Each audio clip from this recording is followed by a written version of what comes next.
नमस्कार, पूज्यनगरी न्यूजमध्ये आपलं स्वागत आहे. आता पाहूया ठळक घडामोडी. पूज्यनगरी न्यूजमध्ये आपले स्वागत आहे. परंडा तालुक्यातील महत्त्वाच्या घडामोडी. ढगपिंपरी येथील घर जागेच्या वादावरून दोन्ही गटाकडून आरोप प्रत्यारोप सुरू. तहसील समोर विजय हावळे यांचे उपोषण तिसऱ्या दिवशी सुरू. घर जागेचे पैसे देऊन 50 वर्षांपासून राहतोय, येवारे कुटुंबाचा दावा. गट विकास अधिकारी यांनी तात्काळ अहवाल मागवला. तोडग्याकडे सर्वांचं लक्ष. 50-60 वर्ष होत आली मी इथं राहिली, त्याला मालकाकडून पैसे घेतले तर माझ्या आधी इकले त्यानं पैसे घेतलं, सगळं झालं आणि आता ह्या 2-4 महिन्यापासून चालू केलंय त्यानं आमच्या गरीबावर. आजीला धक्काबुक्की केली आणि आम्हालाच 18 शिटीची धमकी देतात. तुमचं सोनबारा मासकोळे गाव ढगपिंपरी हे तर किती दिवस झाला राहते ही? नाही देऊ झालं 50-60 वर्ष झालं. मी दलित असल्यामुळं मला न्याय मिळत नाही. महालक्ष्मी कन्स्ट्रक्शन विना रॅम्प 50 फूट विहीर व शेततळ्याचे खोदकाम योग्य दरात करून मिळेल. पत्ता वडनेर, तालुका परंडा. संपर्क 9075 42 66 42. परंडा तालुक्यातील ढगपिंपरी येथे घर जागेच्या वादानं आरोप प्रत्यारोप सुरू झाले आहे.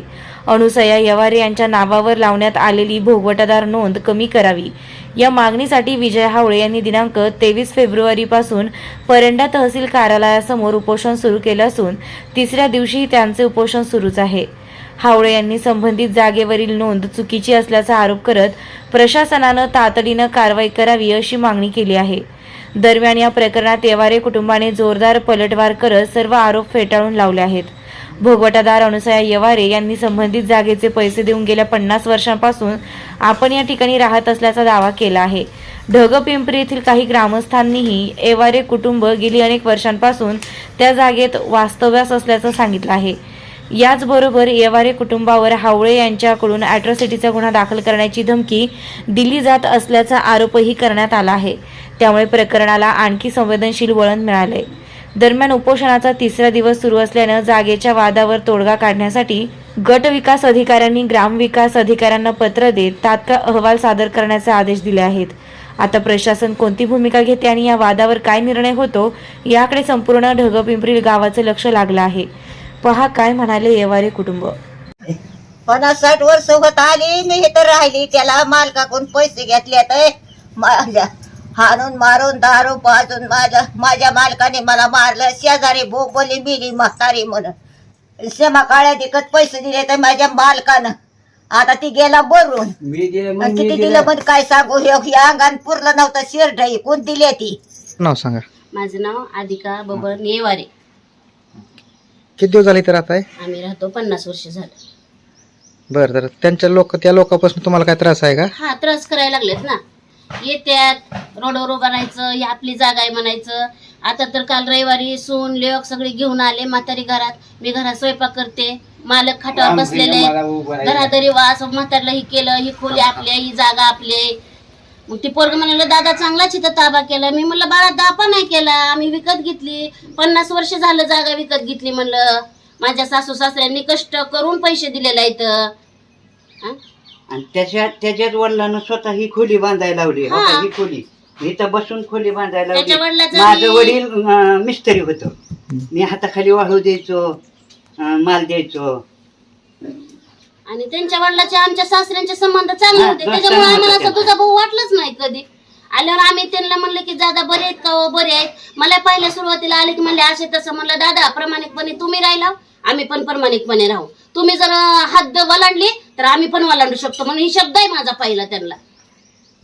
तुम्हाला धमकी बिमकी देतात का? धमकी येऊन देते ती आम्हाला. ह्या 2-4 दिवसात चांगली धमकी द्यायला 2-3 महिन्यापासून आपलं झाड निघतं, आम्ही अट्रॉसिटी करीन, आम्ही असं करीन. ठेवायचं नाही फलाना असं कशासाठी? पण आम्ही पैसे दिल्यात, राहतोय आम्ही 15 वर्ष झालं. तुला आताच कसं काय त्रास व्हायला लागला या गोष्टीचा?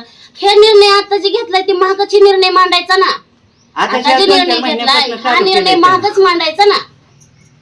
काय तर तडजोड झाली असती, केली असती. म्हातारी मेली असते त्या दिवशी रविवारी रविवारपासून म्हातारीनं अन्न पाणी खाल्लेलं नाही. मी मांडीवर घेऊन तिला चारते, मांडीवर घेऊन मी तिला दूध पाजते, बिस्किट त्यात पोळून पाजते.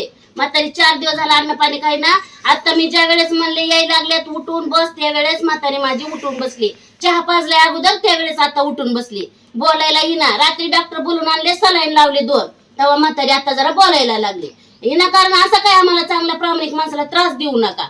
आम्ही आहे कष्ट करून मोलमजुरी करून खाणारी माणसं आहेत आम्ही. विजय विठ्ठल हावळे, महावीर विजय हावळे, सुशिला विजय हावळे आणि त्यांची एक सून आहे, त्यांचं नाव माहीत नाही.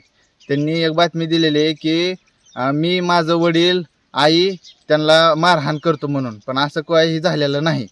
ती म्हणताय की मी अपंग आहे, माझा पाय एक लंगडा आहे, दुसरा बी पाय काढून टाकणार आहे, असं त्यांनी आमच्या विरोधात बोललेलं आहे. पण तीच आमच्या घरी 4 जण आले, विजय विठ्ठल हावळे, महावीर विजय हावळे आणि सुशिला विजय हावळे आणि त्यांची सून. 4 जण आजीच्या घरात घुसली, आजीला धक्काबुक्की केली आणि आम्हालाच 18 शिटीची धमकी देतात, आम्हालाच मारहाण करायचा प्रयत्न करतात, आम्हाला ब्लॅकमेल करायला लागलेत त्यांनीच.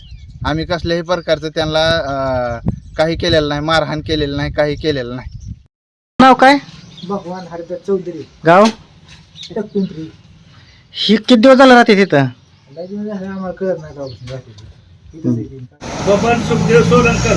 तुम्ही राहणार कुठले? पिंपरी. बरं. हा बोला. ते यावारीचा काय विषय आहे? ती आजी यावारी ते आता मला जसं मी समजतोय तेव्हापासून तिथंच राहते ती. आज तुमचं रोज वय किती आहे? माझं 69, आपलं 67. या बातमीचे प्रायोजक आहेत box cricket turf Paranda. Cricket प्रेमींसाठी 35 फूट उंची असलेला बॉक्स क्रिकेट टर्फ परंडा शहरामध्ये प्रथमच आपल्या सेवेमध्ये चालू झाला आहे. पत्ता बावची रोड, न्यू कॉलेज समोर, परंडा. बुकिंग साठी संपर्क संकेत सुशील शुक्ला 82 37 59 59 82. चालू घडामोडींचे अपडेट्स जाणून घेण्यासाठी आपल्या पूज्यनगरी न्यूजला सबस्क्राईब जरूर करा. लाईक करा, शेअर करा व कमेंट देखील करा. बेल आयकॉनवर प्रेस करा व नोटिफिकेशन्स मिळवा.